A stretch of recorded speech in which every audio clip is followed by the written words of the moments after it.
Hello, good morning. In continuation to yesterday's airport fundamentals, we are seeing the runway, the taxiway, the aprons, the hangars, and the terminal building along with the control tower. So the taxiway will run parallel to the runway, and usually the taxiway and the runway will be from the central line of the taxiway to the central line of the runway. There will be a minimum of 800 meters. 800 meters across. So from the runway, the planes come along 800 meters, then join the taxi. Then the terminal building plays a very important role in the performance of the total airport, controlling of the airport, monitoring the air traffic system, and the total airport layout planning, that is known as ALP, airport layout planning. The initial stage, the first stage, as I have told you, for any civil engineering projects, there will be a map study, there will be a preliminary study, there will be a reconnaissance survey, then there will be a preliminary survey, then a detailed investigation or detailed survey for the site selection. So first and the foremost procedure in the development of an airport is to get the proper site, a very favorable site for the construction of the airport and future expansion. Even if you plan a domestic airport for the time being, there's every chance of, because of the development of the place, the domestic airport may get converted to an international airport. At a time you need more land. So that also has to be kept in mind while selecting the site for an airport. And obviously the land acquisition will come. So what we have done in the case of highway for land acquisition, and it is controlled by the National Highway Authority of India. Here you have Airport Authority of India as far as Indian context is concerned. Similarly, you will have the authorities, controlling authorities for all government owned airports. If any airland is owned by private firms, they will have their own rules. In India, all airports for the time being, it was. Now airports are getting privatized. Already the Trivandrum airport in Kerala has been given on lease, and private agencies will run the airport. So that concept, the concept of liberalization, privatization and globalization has been to a great extent implemented in the case of airport management too. So this airport has its main focus on the airfield. One part is the airfield, and the airfield comprises of, I told you, runway, taxiway, apron, hangar, and the control tower. And the other is the terminal building. So the terminal building and the airfield should have the minimum traveling distance, least distance. They should be almost near. There are different patterns of parking of these airplanes or arrangement of these airplanes with respect to the terminal building. If the terminal building and the plane lane, plane lane. Planes will be kept perpendicular to the plane lane. I think you visualize. There will be a strip where the planes will be in parallelly kept with a bay parallel to the terminal building. And this terminal building, and if the bay is parallel, it is the most common straight linear straight linear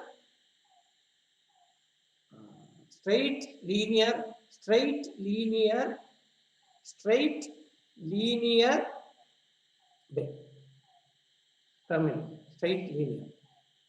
You will have curvilinear too along the periphery of a circle. The planes will be radially kept and the terminal will be at the center.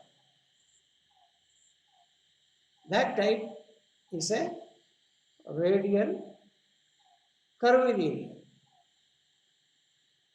Another arrangement is the concourse. Concourse will be, you'll be having a grid-like arrangement and the terminal will be one end. Terminal. Then you have star-like, that you have star from which you have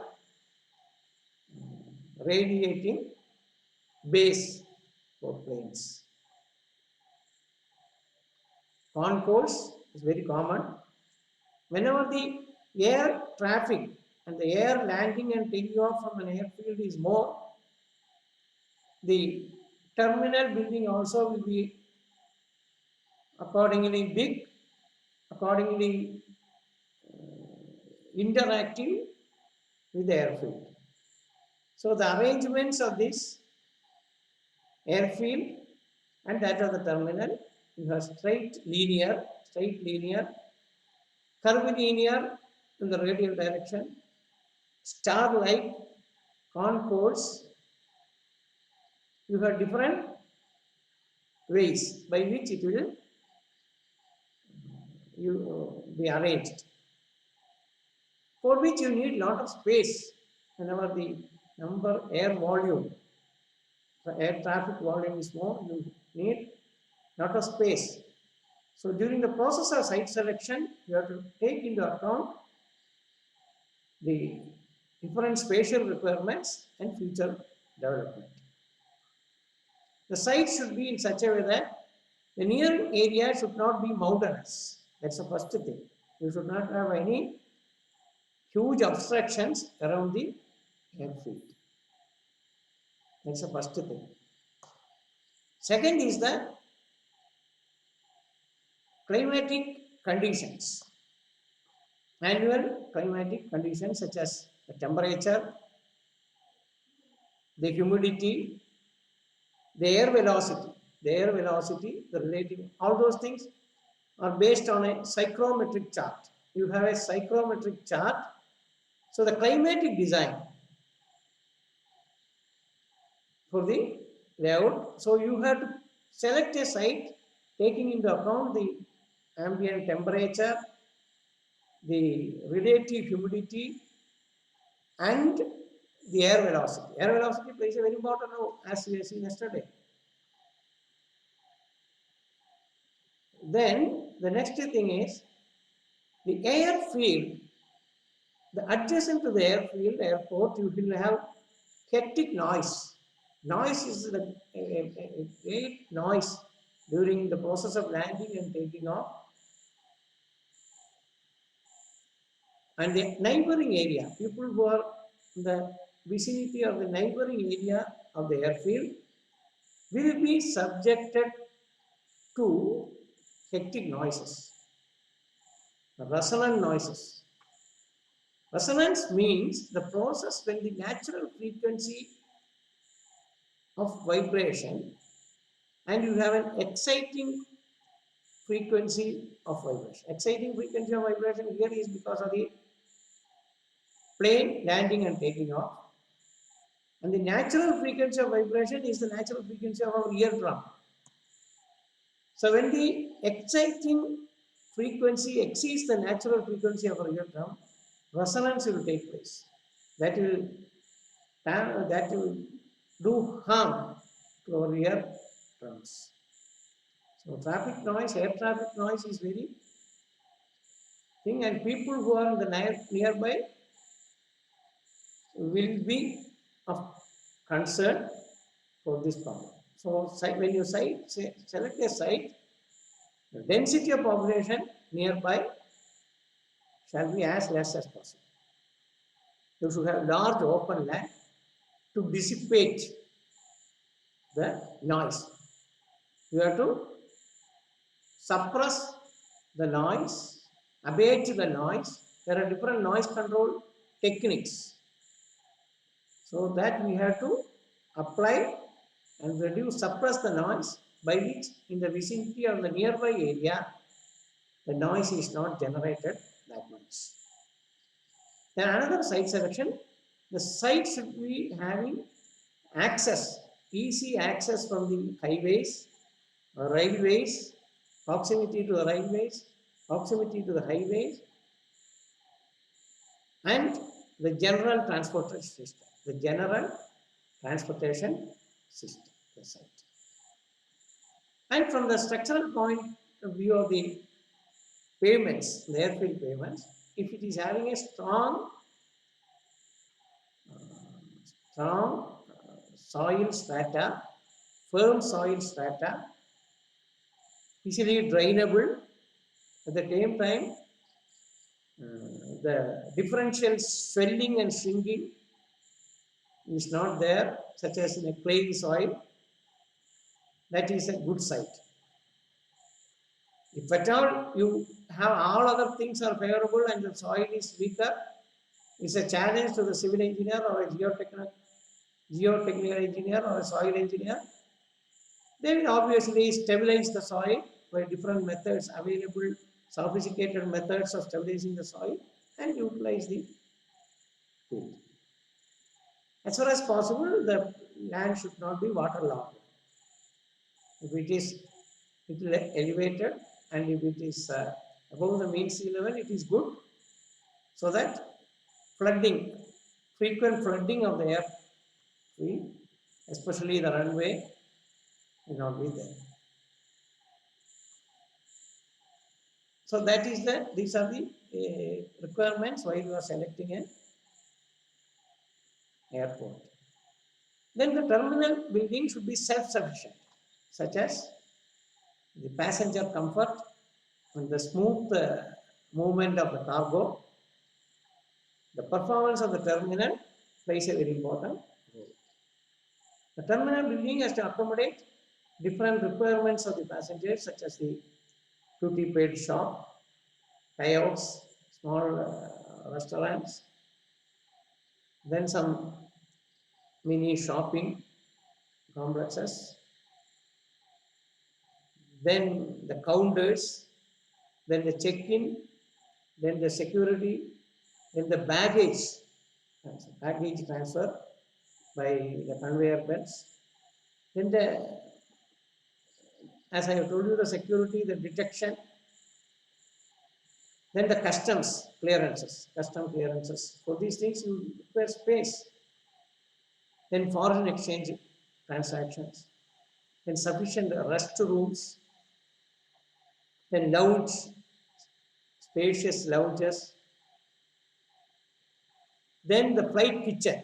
You require a flight kitchen to prepare food for their crew. Then you should have provision for the air staff for their habitation. Then you require large space for parking of vehicles in the front of the terminal. Thousands of vehicles will be there, and sufficient parking space has to be there in front of the airport terminal. Then you have banking facility, ATMs. Then you will have a viewing gallery.